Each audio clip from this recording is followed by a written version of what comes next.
The world, as we know it, is a tapestry of beauty and wonder. From the lush rainforests to the depths of the oceans, life in all its forms thrives. Yet within this intricate web of existence there exists a darkness, a chilling reminder of the fragility of life. A select few, driven by motives often shrouded in mystery, have left an indelible mark on history. Serial killers. Their names echo through time, whispered in hushed tones, conjuring images of unspeakable acts. In this series, we embark on a chilling exploration into the darkest recesses of the human psyche, delving into the lives and crimes of 10 notorious individuals who have haunted our collective nightmares. Prepare yourself, for some of the details you're about to encounter are as shocking as they are disturbing. Stick around, because number 1 will send chills down your spine. Our journey begins with a figure who shattered the illusion of normalcy, a man whose charisma and intelligence belied a heart of pure darkness. Ted Bundy, with his boyish charm and disarming smile, could have been anyone's friend, brother, or lover. He moved easily through society, blending in seamlessly, all the while luring unsuspecting victims to their deaths. Bundy preyed on young women, often college students who resembled his first love, a woman who had rejected him. His modus operandi often involved feigning injury or impersonating authority figures, using his charm to disarm his victims before unleashing his brutality. What makes Bundy particularly chilling is his ability to compartmentalize, to separate his outward persona from the monster within. He would later confess to killing at least 30 women, his crimes spanning multiple states. His trial, broadcast across the nation, captivated millions as they grappled with the duality of man, the realization that monsters don't always lurk in the shadows but can exist in the guise of the seemingly ordinary. From the seemingly normal, we descend into the truly macabre. Jeffrey Dahmer, a name synonymous with depravity, stands as a stark reminder of the horrors that can fester behind closed doors. Dahmer's crimes shocked even the most hardened investigators. His apartment, a gruesome tableau of human remains, photographs documenting his unspeakable acts. Driven by a perverse desire to possess and control his victims, Dahmer often lured young men to his apartment, promising them money or companionship. Once inside, his true nature would surface, his victims subjected to unimaginable torture and, ultimately, death. Dahmer's fascination with anatomy and his attempts to create living zombies by drilling holes into his victims' skulls highlight the depths of his psychosis. Our exploration into the abyss continues with John Wayne Gacy, a man who hid his monstrous appetites behind a facade of normalcy.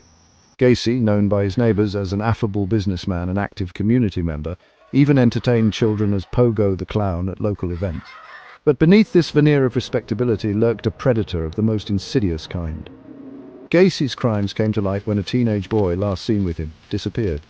The subsequent investigation unearthed a horrifying truth. The crawl space beneath Gacy's suburban home was a mass grave, the final resting place for 29 young men and boys. Gacy's ability to blend into society, to project an image of normalcy while committing such heinous acts, serves as a chilling reminder that evil can often wear the most unsuspecting of masks. We journey back in time to the Victorian era, to the gaslit streets of London, where fear clung to the fog like a shroud. It was here in the labyrinthine alleys of Whitechapel that Jack the Ripper, perhaps the most infamous serial killer of all time, stalked his prey. The Ripper's victims, all women, were brutally murdered, their bodies mutilated in a way that suggested a chilling knowledge of anatomy. The Ripper's reign of terror sent shockwaves through Victorian society. The gruesome nature of the crimes and the killer's ability to elude capture fueling mass hysteria. Despite numerous suspects and countless theories, the Ripper's true identity remains a mystery to this day, his name forever etched in the annals of criminal history. From the fog-choked streets of London, we travel across the Atlantic to the rural backwater of Plainfield, Wisconsin, where a farmer named Ed Gein would inspire some of Hollywood's most terrifying creations. Gein's crimes, discovered in 1957, shocked a nation already grappling with the dark side of humanity. His farmhouse, a macabre museum of the grotesque, revealed a mind consumed by death and obsessed with human remains. Gein's crimes were not merely acts of murder, but a twisted form of artistry fueled by a desire to recreate his deceased mother. He fashioned masks from the faces of his victims, bowls from their skulls, and even a suit of skin. Gein's depravity, captured in the chilling artifacts found within his home, would serve as the inspiration for iconic horror films such as Psycho and the Texas Chainsaw Massacre. The City of Angels, bathed in the perpetual sunshine of Southern California, became a breeding ground for fear in the summer of 1984. Richard Ramirez, dubbed the Night Stalker, brought terror into the homes of unsuspecting Angelinos, his crimes marked by their brutality and seemingly random nature. Driven by a fascination with Satanism, Ramirez left behind satanic symbols at his crime scenes, his dark rituals adding a chilling dimension to his already horrific acts. Ramirez preyed on men, women and children, his methods of entry as varied as his victims. He would break into homes in the dead of night, his victims waking to the terrifying realization that they were trapped with a predator. His capture, a result of a citywide manhunt and the vigilance of everyday citizens, brought an end to his reign of terror, but did little to quell the fear that had gripped the city. Our journey takes us down the desolate highways of Florida, where Aileen Wuornos, one of the few female serial killers in history, carved her own bloody path. Wuornos' story is one of tragedy and despair, her life marked by abuse, abandonment and prostitution. Driven to the fringes of society, she turned on the very men who she believed represented the darkness she had come to know. Wuornos' victims, all middle-aged men, were shot and killed along the highways of Florida. She claimed self-defense, arguing that her victims had attempted to rape her. Her story, a complex tapestry of victimhood and violence, sparked debate about the nature of female serial killers and the societal factors that contribute to their creation.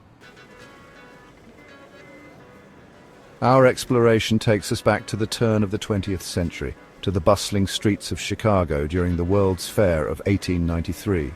It was here, amidst the grandeur and innovation of the fair, that H. Holmes, one of America's first documented serial killers, constructed his own twisted version of the American dream, a hotel designed not for hospitality, but for horror. Holmes's murder castle, as it came to be known, was a labyrinth of secret passageways, gas chambers and hidden rooms, a macabre playground where Holmes could indulge his darkest fantasies. Luring unsuspecting guests, often young women with the promise of cheap lodging, Holmes would trap them within his deadly creation, their screams forever silenced within the walls of his hotel. The verdant forests and winding rivers of Washington state became a hunting ground for Gary Ridgway, the Green River Killer, a man whose prolific brutality terrorized the Pacific Northwest for over 2 decades. Ridgway's victims, mostly young women involved in prostitution, vanished from the streets, their disappearances initially blending into the fabric of life on the margins. But as the body count rose, so too did the urgency to find the killer who was snatching these women from the streets. Ridgway, a seemingly unremarkable man, managed to evade capture for years, his crimes leaving a trail of grief and unanswered questions. His eventual capture, aided by advances in DNA technology, brought a close to one of the largest serial killer investigations in American history. Our final descent into darkness takes us behind the Iron Curtain to the Soviet Union, where Andrei Chikatilo, the butcher of Rostov, committed acts of unspeakable cruelty. Chikatilo's crimes, shrouded in secrecy by a government reluctant to acknowledge the existence of a serial killer within its borders, cast a long shadow over the final days of the Soviet Union. Chikatilo's victims, mostly young boys and girls, were lured to their deaths with promises of treats or toys. He would then subject them to horrific abuse, often mutilating their bodies in a frenzy of violence. His reign of terror, spanning over a decade, left an indelible mark on the psyche of a nation already grappling with political and social upheaval. And so our journey into the abyss comes to an end, but the questions linger. What drives a human being to commit such unspeakable acts? How can we, as a society, hope to prevent such horrors from occurring again? While these questions may never be fully answered, it is through understanding, through confronting the darkest aspects of our nature, that we can hope to build a safer world. The stories of these 10 individuals serve as a stark reminder of the fragility of life, the ever-present potential for darkness to lurk beneath the surface. By shining a light on these horrific acts, we honor the victims and acknowledge the enduring impact of their stories. It is our hope that by understanding the motivations and methods of these killers, we can better equip ourselves to recognize the warning signs and perhaps prevent future tragedies. If you found this video intriguing, make sure to like, comment, and subscribe for more deep dives into the darkest corners of history. And don't forget to check out our other videos